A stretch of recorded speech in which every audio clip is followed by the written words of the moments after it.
Welcome to Game Woven, a collaborative storytelling collective building a world one game at a time. This week, we will be playing A Green Hour, The Dying Land by Jian Shim. If you like what we're doing here, you could follow us on Twitter at GameWoven, where you can join our Discord, and check us out on Patreon at patreon.com/GameWoven.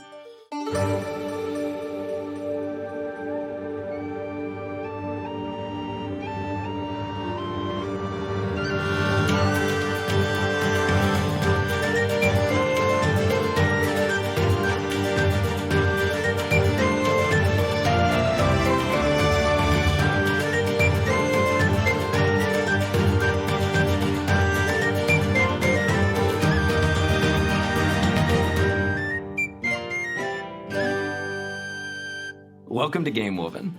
I'm Zadkiel Vasky Huff. My pronouns are they, them. You can find me on Twitter at Zadkiel and Green, also on Blue Sky at zadkielandgreen.bluesky.social. You know the thing. Hey, new place if you want to hear nice things that happened in my day. Blue Sky's a great place to find me.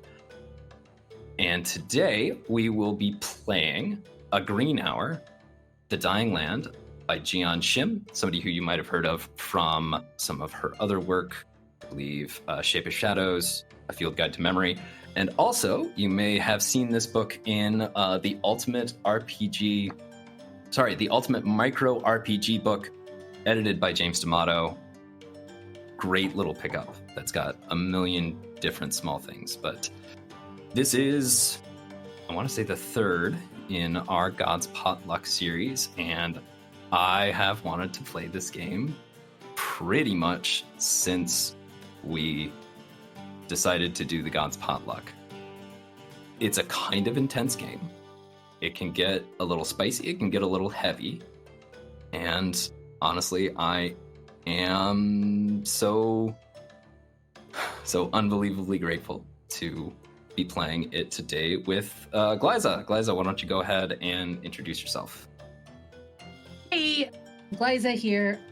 Where you can find me, everywhere that has @classical Glaiza on any of the socials. If you find a classical Glaiza, that's probably me, because there's nobody else that has that name but me. I am slowly making my way back into TTRPG after a break, and I'm very much excited to play this game because if you don't know me, gods are sort of my thing. Well, I have a lot of things. Gods definitely being one of them, because I'm obsessed with deities and divinities and different kinds of gods. But like I said, I have a lot of things. So, do you know what I just remembered? The first time we really interacted on Twitter was that the small gods thread. Where we would come up with different small gods. It's my favorite list. It's one of it's the first. Well, yeah, it is the first time we really talked, because we kept coming up with different gods. My favorite one is the raccoon god. He's not a god of any other small creatures, just the raccoons. God of raccoon. Yeah, one and then raccoon. there's somebody that mentioned it's like a specific, just one raccoon, probably you, who is just this raccoon's god and nobody else's. So it's pretty, I love gods. I'm just going to go ahead and declare that one is canon. There is one raccoon in the Game Woven world, and that raccoon has a patron deity, and that patron deity does nothing besides hang out with this raccoon. That I want to meet that god, because that sounds like a lovely god. Yes. Like, I'm gonna serve this raccoon forever. I'm gonna have to find that thread so that I can repost it places when these episodes start going up. Yeah, I think you also get to, you have the privilege of being the second person to be brought back for 2 games, and the first person to be on 3 separate recordings. Nice. Tight. I know I was on Cross Stitch as well, the first one for the first Cross Stitch, so that was fun. Yeah, and also part of the Quest game, which is like, criminy. The first episode that everybody heard. Isn't it? Honestly, yeah, it is. Yeah, It's yeah, so strange. no. Such a good introduction to. It's a weird project that we start with a bunch of people who, if you're not familiar with those people, then you should come hang in our corner of Twitter because it's good people. But today, you're not here to listen to Glaiza and I reminiscing. Today, we are here to play a Green Hour. This is the introductory text to the game. In a Green Hour, you play the scions of two ancient lineages. The land is dying.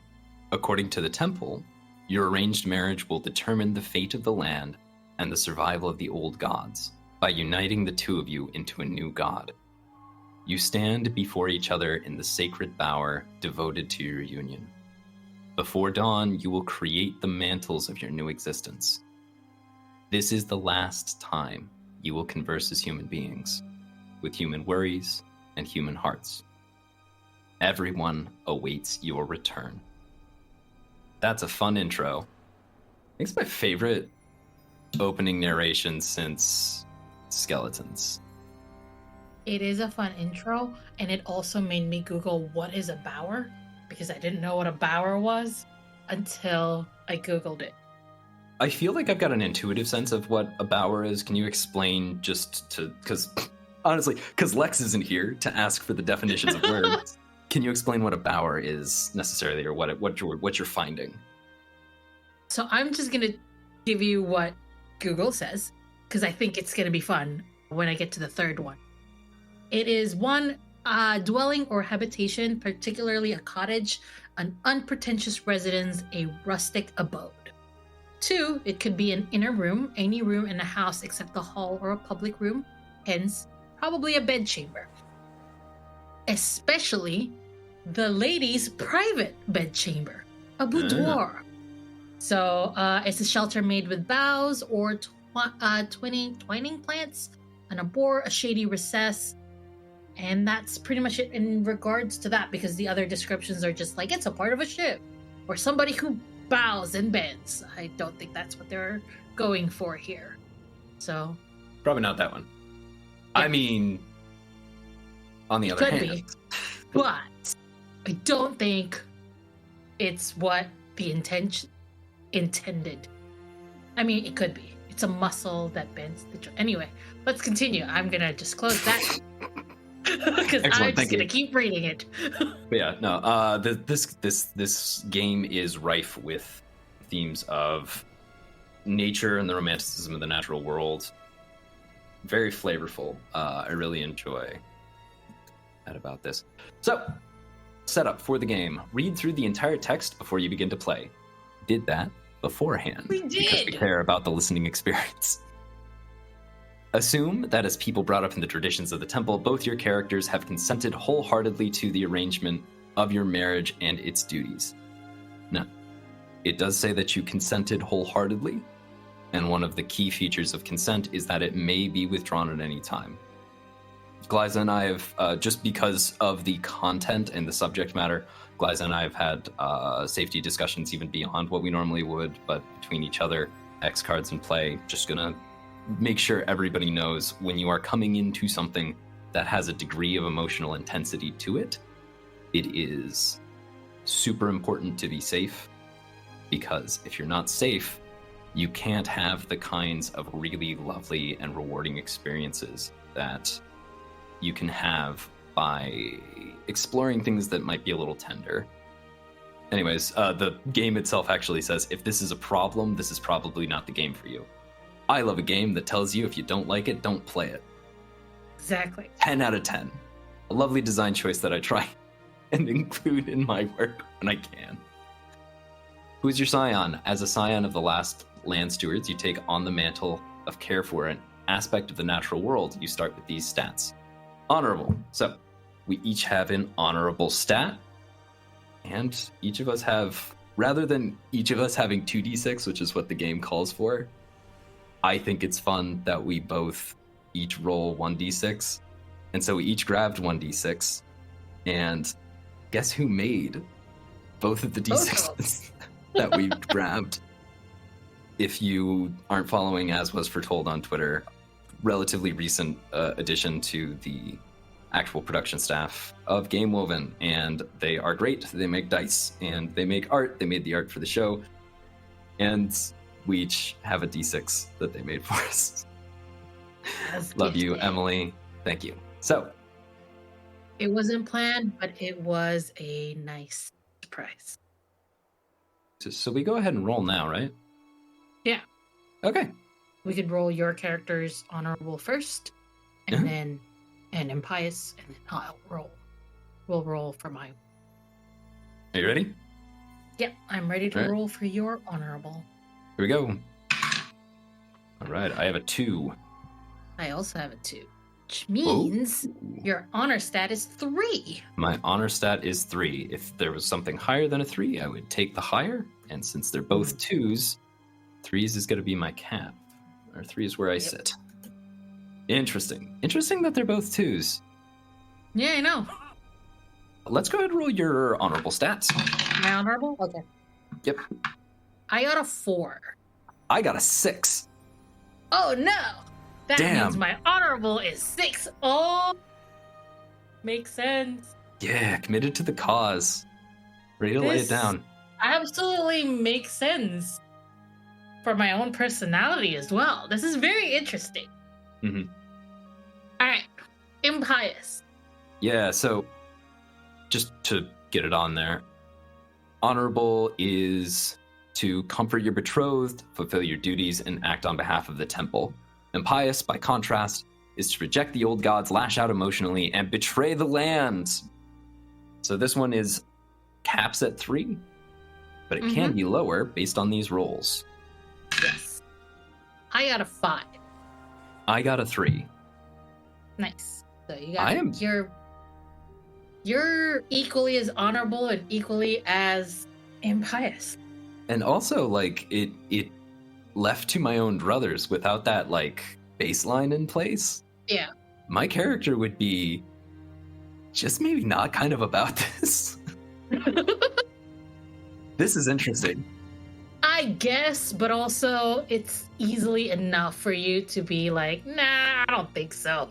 Yeah. Interesting. Okay, so your impious stat. Okay. I got a 5 for my impious. I got a 1. Oh no! Both ends of the spectrum! Holy smokes. Oh, you are down bad. What kind of character am I? It's so funny. Committed. Hardcore committed. Yeah. To annihilating yourself to match up with somebody else in order to... God, that is cool. This is very interesting because I could go strongly and it would be so like, I would be divided, I would be torn, and it would be amazing. I feel like, in real life, you are like an impious, you're an honorable 6 and an impious 4 or 3. Yeah. Knowing you personally. In real life, I would not be, I'd be like a 3 impious. But this is interesting. Okay, so next up we have to name your scion. You have a birth name, but the moment you were given to the temple, it was burnt as an offering, and the ashes vanished at dawn. This game goes so fucking hard. Do you have an idea for what your temple name is? I was thinking Fury, something like fire related, personally. Fuck. Yeah. Fury, excellent. The one that I am going with is Hydrangea. Nice. Or Dre. Dre for short. I'm spelling Dre, D-R-A. Like Dracula. That's the first thing that popped into my mind. So. But I know you meant Dre. We've got our temple names. Okay. So, this is where we start getting into some of the flavor for the specific game, for the specific session that we're doing here. Do you mind if I just kind of like throw some narration on the beginning to kind of talk about No problem. where I want to locate this? Okay. So The idea that I have in mind is we are the scions of two groups that are located kind of deep within the interior of the Undying Empire. Probably not near anywhere else that we've seen, probably not near the city, the capital of the Undying Empire, but just one of the places that the Undying Empire has held for several hundred years at the very least. Away from major population centers, maybe. I know for what I was thinking for my group is that they were on some lowlands, like a good farming area. So maybe along the river that we haven't named, but further north, maybe a tributary that eventually gets down into the river that runs through Zalo and out Shadal's corridor. But we are from groups that have a long history of secretly maintaining their own culture, although they are not necessarily like super secretly. They haven't exactly been planning a revolution, but they are far enough afield from any of the major population centers that outright repression and rapid destruction of the local culture was not an imperial priority. So major changes happened over time. This is what's been killing the old gods. This is what has starved the gods of the land, making our two temples the last ones. This is sort of a last-ditch effort to preserve what is left of the old ways before, maybe the next generation, maybe the generation after that just completely loses its grip. And the temple goes from something that a few people are devoted to something that nobody is really devoted to and nobody's just going anymore. So that's kind of what I'm thinking. How does that sound to you? Sounds good to me. Okay. Yeah. So, the next step is to choose an old god. Do we have two separate gods or just the one god? I'm personally more interested in it being two gods. I'm okay with being two gods. Mm-hmm. Because we're separate temples, it just makes more sense that we have separate domains, which I think actually is correct to what we're doing later on in the game. That's what makes more sense. So, do you have an idea as to what Fury's patron deity, what the temple that Fury was given to is devoted to? I am interested in wildfires. The domain over the wildfire. Because I've already decided that Fury is the very opposite of her god. So I'm very interested in that domain of wildfires. Are you going with she, her for Fury? What sort of pronouns? I am. I'm going Okay, with she, her this time. Okay. Dre? I'm going with they, them. Because any PC I have is trans. Mm-hmm. Hey, but what about Circum? We'll get to Circum later. Anyway. We'll see. Circum's story is not over yet. No. Manages to not be dead. Things in the hopper. We will see how those go. Anyways, Fury's god is the god of wildfires. Mm-hmm. What does it look like to worship? What is the process of worshiping a god of wildfires? Like, what does that observance look like? On my first birthday here, we went to one of those national parks, and one of the things that I learned is that even though it's technically wildfires, it's a controlled wildfire where certain trees are burned so that it produces growth and all of that. I think that's important for the people that worship this god, that change has to happen, whether we like it or not. Might as well be part of it. Might as well enjoy the change.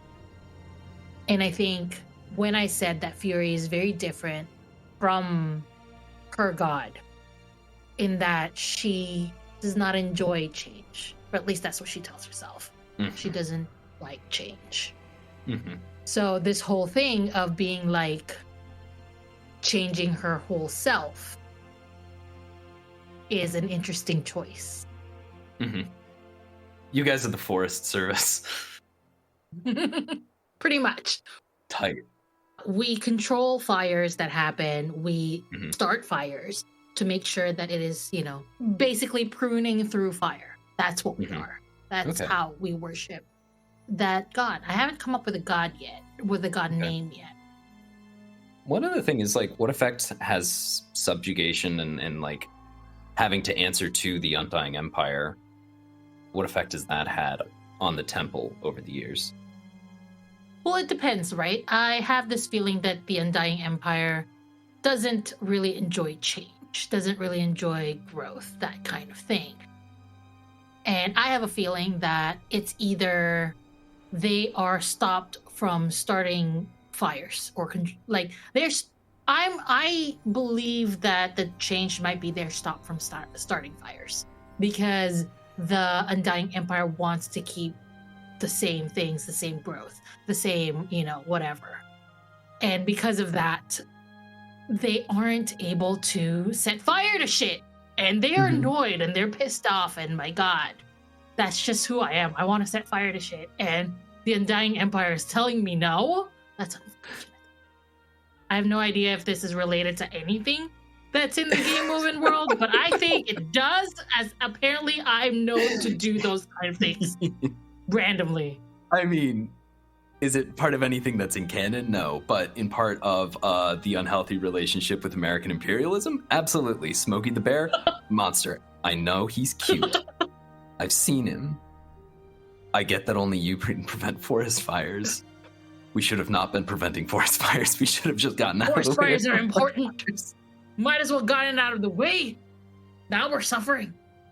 I am the anti-Smokey the Bear. That is what it is. Fuck that guy.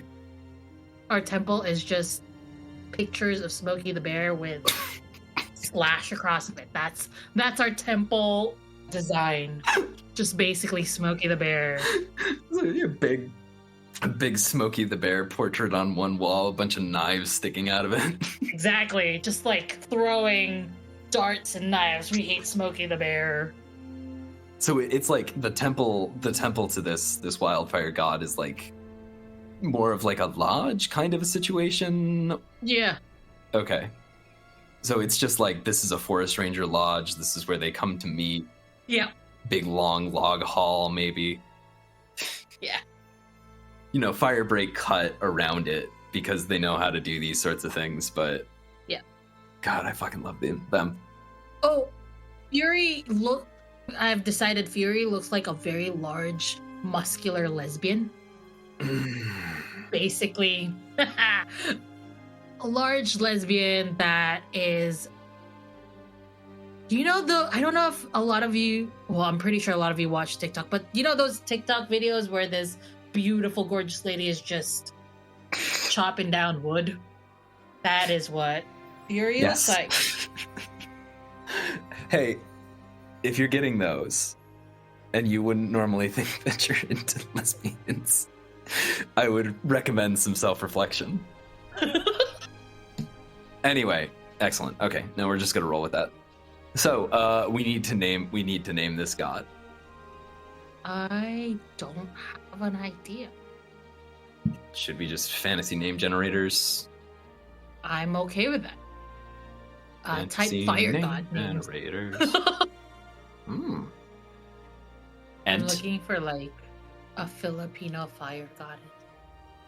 Ooh, because you know what? Okay. Everywhere I go, I have to give my Filipino thing to it. Well, let me look at a Filipino fire god. I did just pull up Phoenix. That's another good one. I don't know how much I love these. Agui is the Agui? Filipino god of fire. Agui. Okay.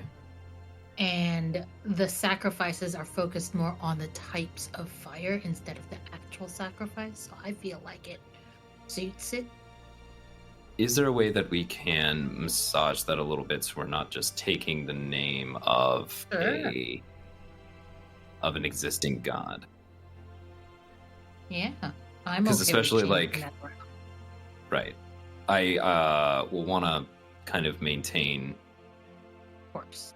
your connection to it, but I don't want us, a bunch of white people, really kind of fucking it up. Can you trace the etymology of that within like the Filipino language? I am going to look for it. Man, I'm having trouble finding a source for this, generally speaking. Yeah. He's not a really famous guy. I think that's why I chose Agui, just because he's not that popular of a Filipino god. Yeah, if you're ready to just kind of roll with it, let's roll with that. Okay.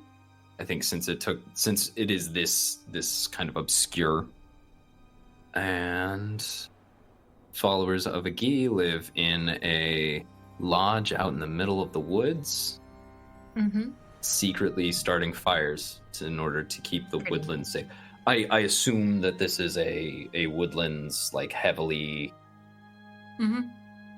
Gotcha.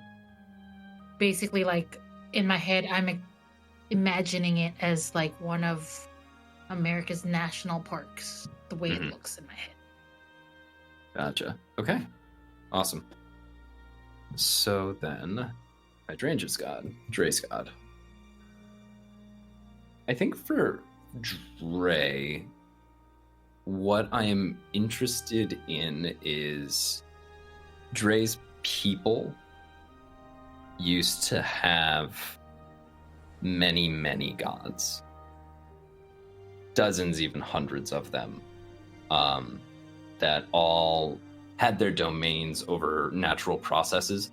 They may have at one point had their own god for wildfires. Like I suspect that they had maybe even a sort of tarot equivalent, or this storytelling tradition where you could remix these characters. There was a theatrical tradition with masks that contains a lot of these old gods. Their wildfire god was the equivalent of the tower, where it was, or maybe even death, kind of like that nexus between the tower and death, where it's calamitous but also renewing. And one by one, the old gods have all kind of fallen away from worship. They're like, praying to them is not effective. In this world, when you start to fade away, like when gods start to fade away, is it due to people just not worshiping them, not remembering them? We don't have solid rules. Metaphysics are different in different places. It is almost as much about the way that the gods write their own rules or have their own rules written for them by worship. But I think like the ability to be freely practiced and to hold domain over the world that they find themselves in is the thing that keeps these gods alive. And so the final god, this god's domain is hay. Specifically hay, I think. Maybe grain a little bit, like there's some spillover into grain more broadly speaking. But the way that you worship this god is just by planting hay fields and mowing them under. I don't know anything about the cultivation of hay, unfortunately. Otherwise, I would have a little bit more precise things to say about it. But just cultivating hay. This god was actually part of a small family of hay gods that each of them were, this is the god of alfalfa hay, this is the god of Timothy hay, this is the god of orchard grass. And even just like, this is the god of Timothy hay's first cutting and second cutting. And I know a fair amount about hay because my wife hyperfixated on it for a little while when we had first gotten rabbits and wanted to make sure we were taking care of them properly. So there used to be this rich tradition of, we remember each of these gods when we are planting this particular blend of seeds. And even as we are processing it, and those are to themselves small small gods, and they bless our process. And all that remains is just the god of hay. Tell you what. Can I tell you a little thing about how to cultivate hay? Tell me everything. I know one thing about it is that sometimes when hays are not burnt, they produce thatch. And thatch is bad for these fields because it could take up the nutrients that's meant for the hay. It could cause leaf diseases. So if your hay field has a lot of thatch problems, the way to take care of it is to burn a hay field.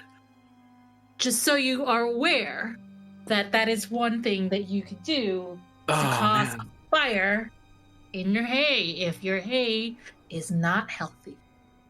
Fuck. We did it. Game woven. All right.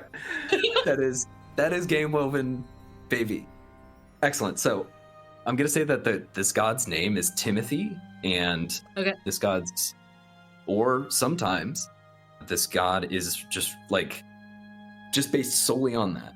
Timothy is this dual purpose god where like Timothy is the good version of it, but every once in a while, if you don't worship Timothy properly, you know who's gonna come and get you? It's old Thatch. It's old Thatch. Old Thatch. Thatchy boy. Yeah, like it's grandfather Timothy and old Thatch. Old Thatch is like, it's the Krampus to Timothy's Santa Claus. And she just like comes in and takes your shit, makes things unpleasant and miserable, and takes delight in ruining your fucking day is old Thatch. And then here's the thing with their relationship to the Empire. This region, the place the county that Dre is from, the reason that the only existing, like that Timothy's the only god that's left here, and they used to have so many, is because they used to do so many different things. And for the last couple of centuries, they have only grown Timothy hay. That is the entirety of their tithe to the Undying Empire. Most of the foodstuffs that they need are imported, like just brought in from other places. But this particular region, which borders on wherever Fury's temple is, this region is just the place that makes hay for the Empire. And if they stop making hay, then a lot of shit could potentially go wrong somewhere else. And if the Empire stops sending them food, they will starve. And so they grow the hay. Most of this hay goes to rearing livestock. Most of that livestock goes to feeding the Imperial cavalry, which is all made up of lizards. Nice. Yeah. Which is really funny, since I think most lizards would rather eat bugs, but these motherfuckers feeding them meat. And also, this is where I get to do a thing that I've wanted to do for a while. Guess what hydrangea is? Hydrangea's a rabbit person. Nice. This, like, duchy, the population here is a bunch of little rabbit people. I just realized that we didn't give Fury what type of person is Fury. The answer to that is yes. Whatever you're imagining, that's Fury. I mean, beefy lesbian and... That's pretty much it. That's all there is. Rabbit boy girl. This is we have ourselves just an excellent little couple we've got here. What kind of person should Hydrangea be? Like, what kind of rabbit? I'm between like a lop or a rex. Lops are the ones that have the big droopy ears and are very fluffy. Rexes tend to be chunky, kind of medium length hair and ears that stick up pretty straight. Ah. What are you thinking? I like the floppy ones. Okay. I just looked at lops and rexes, and I like the floppy eared one, so I don't know which one that is, but I like the floppy one. We're doing some kind of lop. I'm gonna go with like a white coat patched with black and brown. Okay. Only an hour into this recording. Oh no. That's okay. We're having fun. Absolutely. Okay, so we have our old gods. Now we choose a temptation. Choose a temptation. There is something that beckons you away from your fate. What is it? So I think this one that beckons her away is basically just the idea of change. Like, she is going to lose herself. Mm-hmm. She thinks things are fine the way that they are. Yeah, she thinks it's not really as bad as it would be. She understands the idea that, her god is all about changing, things have to happen, wildfires and all that. But she doesn't really understand the full gravity of that. She's like, I've lived my life like this my entire life. Why can't I just? But this is something that she tries to put away in a little box and is like, I am here to serve my temple, my family. This is what I should be doing. But deep down, she's like, yeah. Extremely likely to do that too. Because your stats, you're an honorable 6 and an impious 1. So this is a very small voice. You've got a very tiny deep voice, but it's really it's so small but so strong that she can't completely kill it. Okay, what about for Dre? I think Dre has a certainty that there's more to life than what they've experienced. It's not even a wanderlust. It is there's supposed to be more here. Or it is like, it feels like wanderlust sometimes, and it feels like a desire to get out and have adventures, but it comes from this genuine thing of like, we're not supposed to just be growing hay. I've been around the temple. I've seen the old cards and the old masks. There used to be a lot of stuff and a lot of things and a lot of art. And we've tucked them all away, and it's all Timothy all the time. Except for when it's old Thatch. If even the one singular god, the only thing that really matters around here, has 2 faces, why is my life fucking hay all the time? Which is like, on the one hand, that is a draw towards what is happening here, because it's like, oh, I get the opportunity to be more. But by the same token, it's, do I get to be more? There is more at the end of it. So we're feeling it out. We're going to honor that 3-3 for honorable and impious. I think with Fury having fear of the idea of change is that I don't think she's ever really had the chance to choose who she is. So the fact that she's being forced to give up this thing that, that she's supposed to be, I think that's her real fear. And I want to explore that. But like she's saying, oh, I just don't like the actual changing and all that. But I think she just hasn't had the chance to be herself, to be who she truly is, because she's been serving the temple. She's been willing to give up everything that she is to make people happy, but she's never really just been her. I think that's an interesting thing. Yeah, absolutely. So then we, oh man, shit, we're in it, aren't we? It's okay.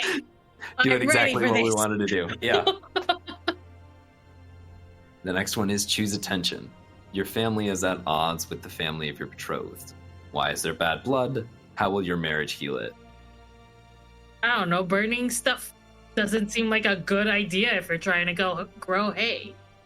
So I feel like that's a good tension to have. Burning stuff, bad. But burning is good. Yeah. I think there's this constant disagreement because we need you guys to come in and like we have folks from your temple come to help supervise, helping to clear out thatch. Yeah. And it's like we're supposed to be self-sufficient. We're supposed to be able to grow the hay. We need these fire motherfuckers to come in and control the fire and burn stuff. Yeah. And also, like, there's that weird tension of, is that okay? Are we allowed to do that? Remind me of the pronunciation of your god again? Agui. Agui? Agui? Mm-hmm. Is the cult of Agui sanctioned? To burn shit?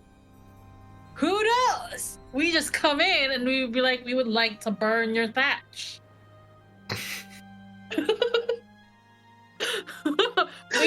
it's just Ron Swanson, and you ask like, is this something that you can do? And it's just Ron Swanson handing out the piece of paper that says, I have a permit, and it says, I can do what I want. Oh, that's bad vibe for these folks. God, it's like, and it's so funny. And this is just like the tension from the just like, so it's a rabbit. They all live like in warrens. It's a very communal kind of culture. And so when it says like, is your family is at odds with the family of your betrothed, it's not necessarily the people from the temple. The people from the temple have actually talked to the people from Agui's temple. Mm-hmm. So they understand what's going on. The higher ups get it. It's just there's that innate. I think it's just the family, like the immediate family, are like, no, I don't think this is a good idea. But yeah, well, it's just like, and the people generally speaking are so fearful.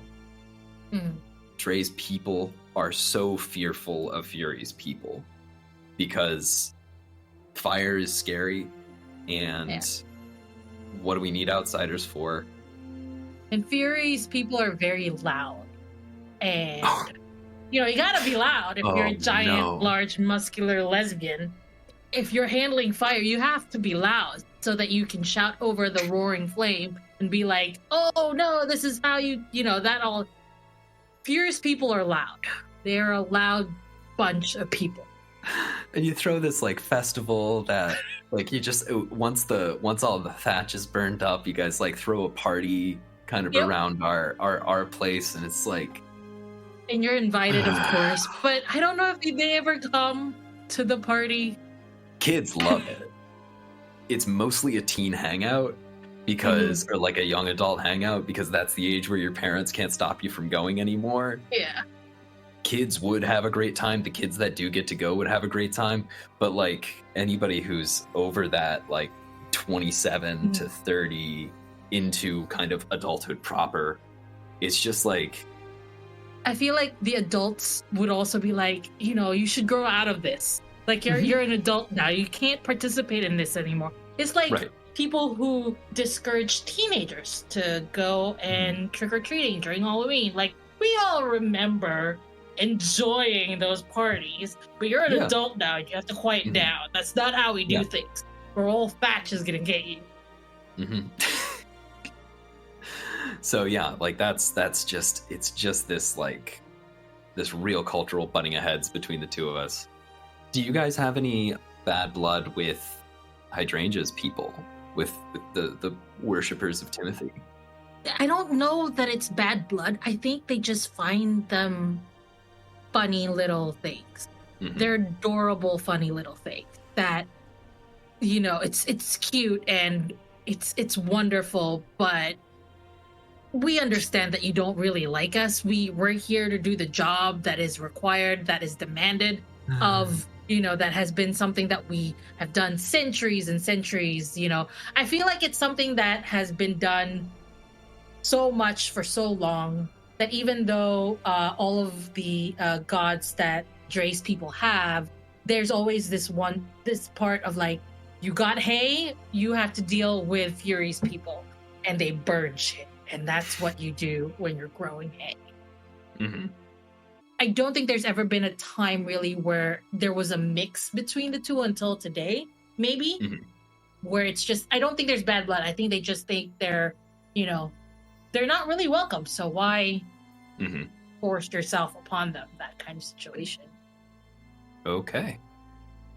My tension is, but burning is good.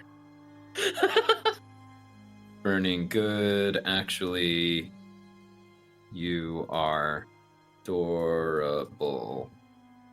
Yes. Brackets patronizing. Yes. That is the bad blood. Just a complete lack of respect. All right. We each get to roll 1d6 for our ritual mantle. I have gotten the blood rites. Don the blood of a sacrifice like a shimmering wet. Interesting. And just like as a content note, feel free to be loose with blood.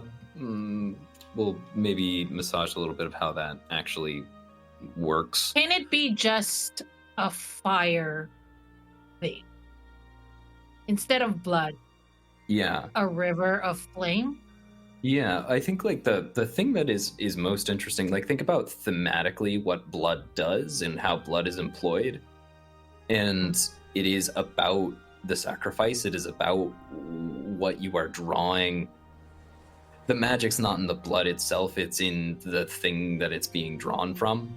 So when we start getting into the description of what that is, what else are you sacrificing? And how does it manifest itself as your mantle is the thing that we have. And I got Sweet Waters. Stand tall under the torrent of summer rain that falls only over the bower soaking through. So that'll be an interesting one to play with as we go through it. So we're halfway through the entire text of this game and finally getting into this section titled gameplay. I love micro RPGs. We need to do more micro RPGs in this game. Part 1 is Alone Together. Part 2 is A New God. Part ends with the path before you. At the end of each part, roll 2d6, and higher it goes to. Okay, so we'll be going from there.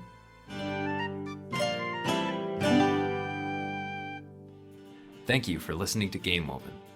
Please give us a follow on Twitter at Game Woven, join the Discord, support the Patreon, and consider leaving us a review on your favorite podcasting platform. This week's episode featured Zadkiel Vasky Huff at Zadkiel in Green, that's Zadkiel in Green on Twitter and Blue Sky, and Glaiza at Classical Glaiza on Twitter, as well as most other social media platforms.